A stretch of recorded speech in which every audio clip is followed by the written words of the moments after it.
Hello. Hey, great.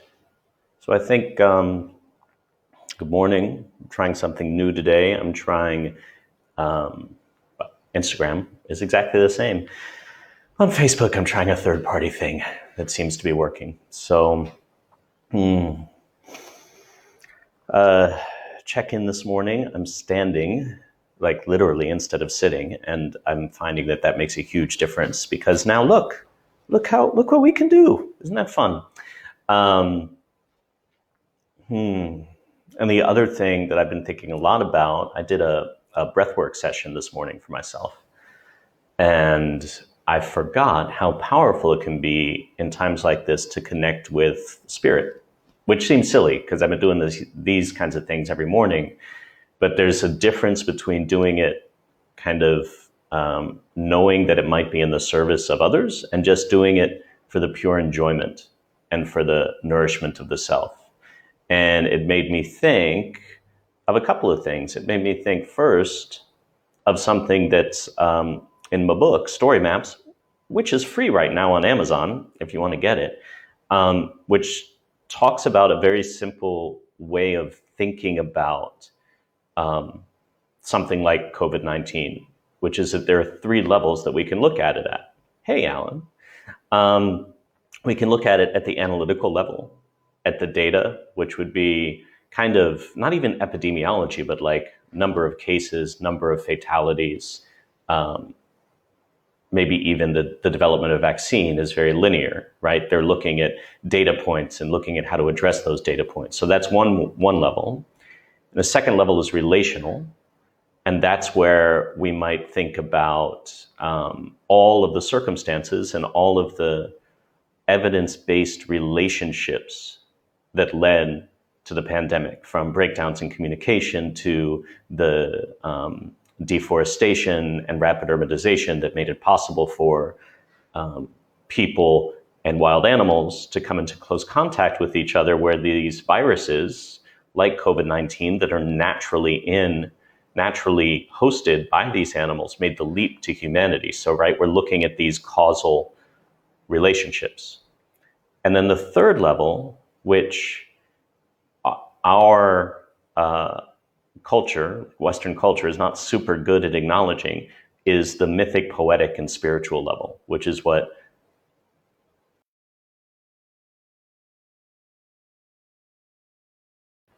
breathwork practices. And I know a couple people who watch these sometimes do a Kundalini activation process, right? These are ways of tapping into something that goes beyond conscious understanding. And so at the mythic level, we can look at myths and stories as truth, which is something that indigenous communities have done forever. And so in that way, if you look at like the King Arthur myth, in King Arthur, when the land is sick, the leader is sick. When the leader is sick, the land is sick. And that is almost literally on a global scale right now. There's been this resurgence of toxic leadership. And at the same time, this virus has emerged on the world scale. Now, that's not causal, right? But it is kind of, at a mythic, poetic level, one way of holding everything that's going on. Great. That's my check-in this morning. I did breath work, and that's what came to me. So let's start our grounding and connection, as always, with our friend Hafez, a poem with Hafez, 13th century Sufi poet. April 10th, visiting a foreign country. If you were planning to move to a foreign country and thought you might never return, would it not then be prudent to acclimate yourself to any custom they might have of, say, only drinking one certain liquid and nothing else? Then, dears, run to the wine shop, run. For in heaven, what can increase your soul's expanse is all that is ever served. Interesting. Hafez writes a lot about his love of wine and drunkenness. And here's where, something about these translations is that they're not translations, they're inspirations. So in the original language, there were probably multiple levels of meanings to what we just read. In this one, he's talking about the transformative power of wine. And underneath that, there's also this idea of aligning with and tapping into those things which serve the expansion of our like individual and communal soul, and focusing on those, running to the metaphorical or mythic wine shop and imbibing that instead of, I don't know, for example, the 24-hour news stream, right? These things that might make us feel constricted and small and aren't really of service if we go out and we spend time doing those things, connecting with people as much as we're able to, engaging in a sense of play, cooking, gardening, hugging trees, like whatever your flavor of thing is that makes you feel more expansive, then there is naturally less space for those things which make us feel constricted. So maybe we'll play with that in our meditation today. Yeah, so to do that, just sit, or in my case, stand in a way that feels comfortable to you. And just allow yourself to come to center. And we'll bring some gentle awareness to the breath. Just getting started with nice, easy, natural breaths, being very aware as you inhale that this is you inhaling, and very aware as you exhale that this is you exhaling in this moment.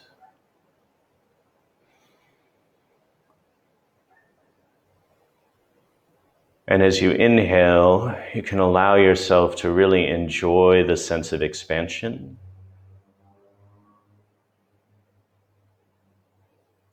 And as you exhale, you can luxuriate in the sense of release. And because I'm standing, I'm going to bring a little motion into this and just expand my body on the inhale.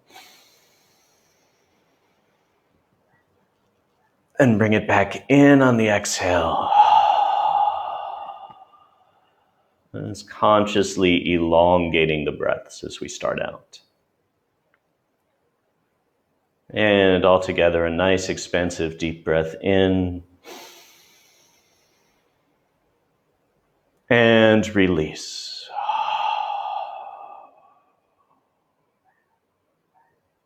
Good. And with that, we'll just invite ourselves a little bit more into our bodies, letting gravity work on us, pulling our weight down towards the ground. And you can imagine like your center of gravity actually dropping down to the floor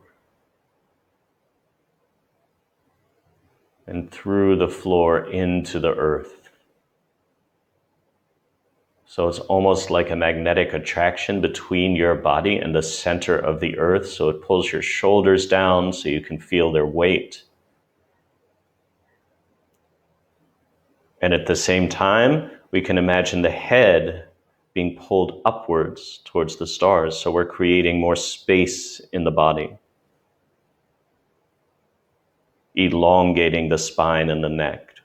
Just with our attention, we don't have to make any effort to do this. And just take a nice deep breath into that beautiful space that we're creating in the body. Nice deep breath in. And release. And now we'll do just a very light, compassionate scan of the body, starting right above the crown of the head and working your way down through the forehead, the eyeballs, and the cheeks. And as you go, just noticing those places that feel open and alive, and noticing those places that may feel a little bit more constricted or tired, tight. Working your way down through the chest and the solar plexus, the belly, the hips, the legs, all the way down to the bottom of your feet. And take a nice deep breath in. And release it with a gentle sigh.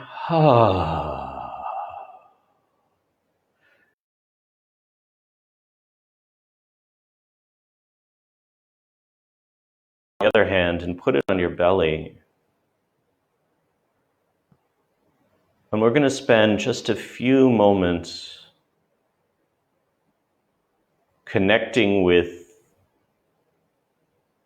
the vast interconnected ecosystem inside of our individual bodies. Just connecting with the fact that there are 700 billion individual cells vibrating inside of you right now. And that those are insides of veins,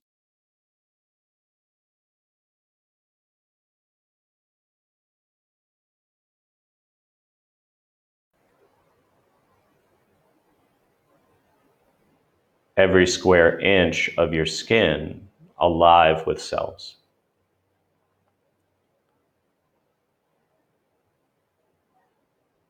And as we breathe into that, acknowledging that each infinitesimally small piece of each cell fits perfectly with the other. And each cell fits perfectly with each other cell. And the organs in this moment work perfectly together, each one fulfilling its own unique, powerful function in the service of the greater whole.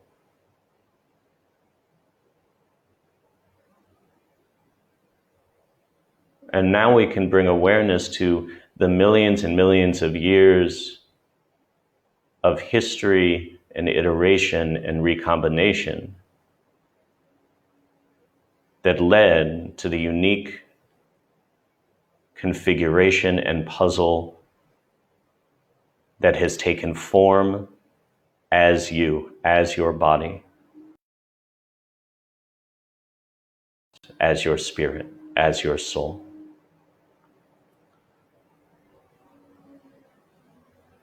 And feel the air against your skin, that boundary between this ecosystem and puzzle that is you and the outside world.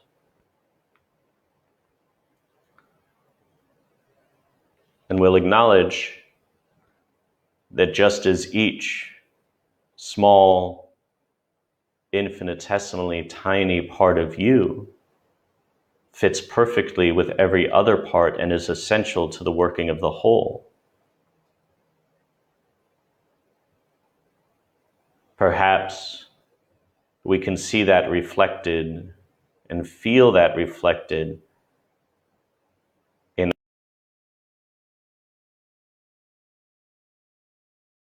the moment, and feel your body in relationship to everything in the room or place that you're in.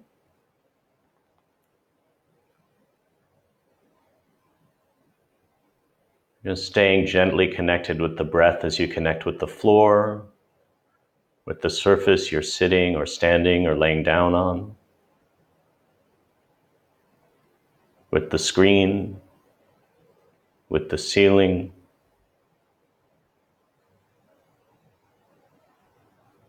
And breathe into the idea that you are an essential part of the puzzle.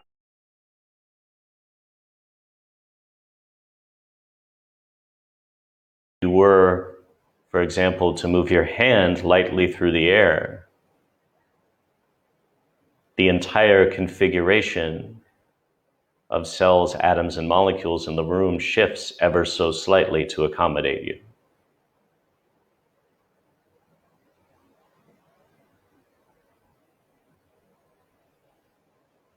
And if a door were to open or a breeze were to blow, something in you would shift ever so slightly to accommodate that into the.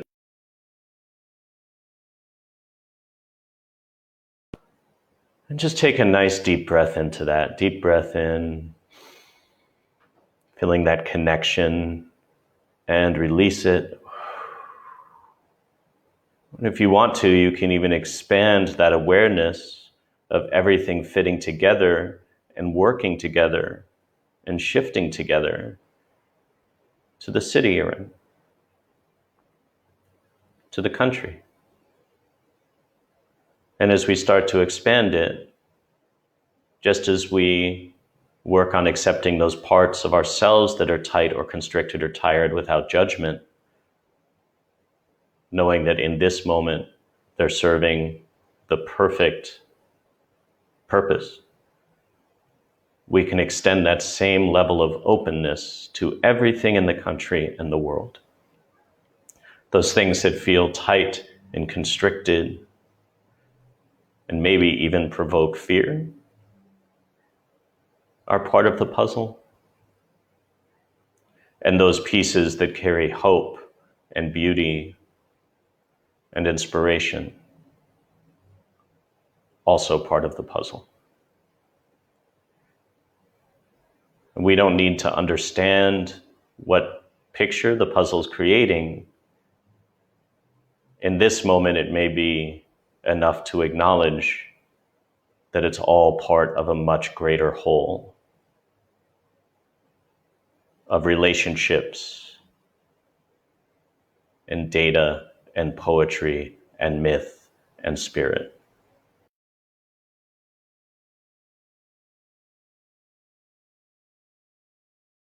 And gently holding that awareness, return your attention to your breath and your body. Just breathing in, exhaling. Exhaling with a sigh.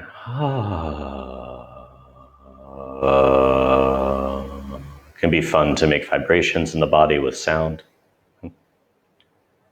And all together, just a nice deep breath in.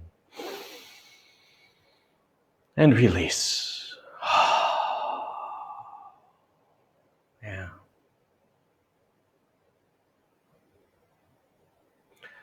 Whew. Thanks, everybody.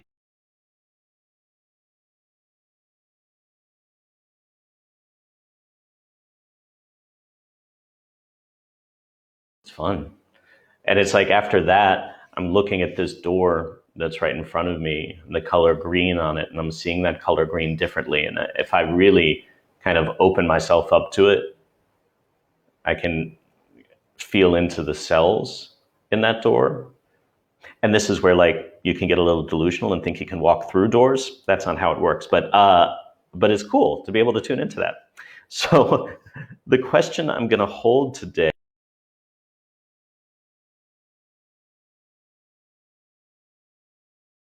is, how can I stay connected? You're so welcome. How can I stay connected to that sense of being an integral part of a greater whole? Because these times can be very isolating and it can feel very compressed. And I felt myself fraying around the edges and in the middle.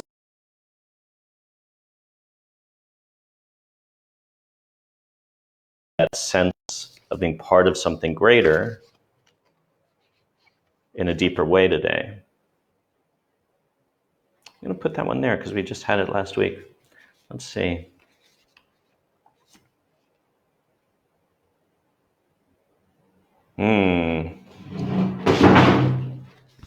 I mean, if you believe in like spirit stuff, that drum falling means that I should just pay attention to the first one and not worry about the second one that came up. So the first one that came up is the kiss. The kiss.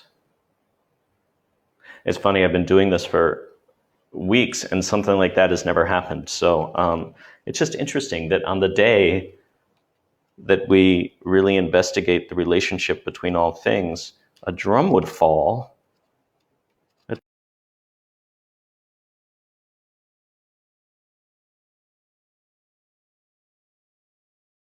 That we can take with us into the day, looking for opportunities to see where it activates. So the kiss is the touch, the chemistry, the sex. Before a first kiss, the air is electrified. Each breath is alive with possibility and magic. What will their lips be like? Their tongue? Do they want me in return? The archetypal energy of the kiss is a heightened sensation of merging, of letting in. Two become one. It is risky but beautiful business. These moments forever change us as we move past the solitary self towards union and acceptance. I'm going to read that again because it seems super duper relevant. These moments forever change us because they move past the solitary self towards union and acceptance.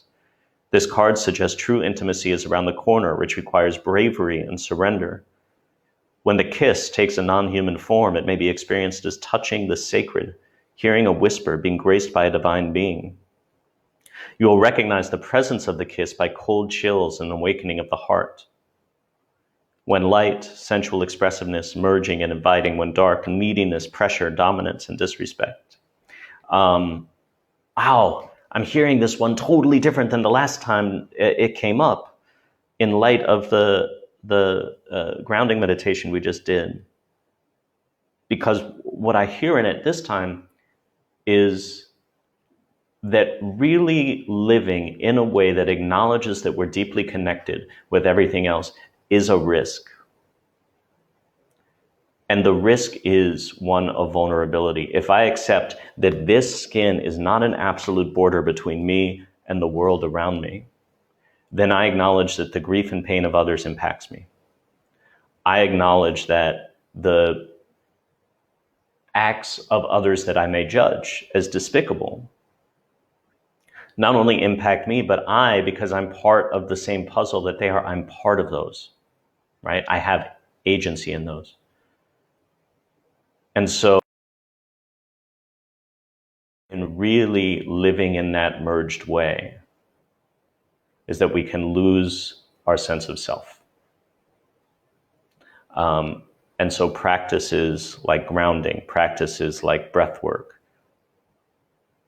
whatever your practice is that allows you to be at home and safe in your body, become more and more important as we work with that energy of merging and being part of a relational field. Boom. Thanks for joining, everybody. Well, I think we'll end it there today. As always, here every morning, 7:30.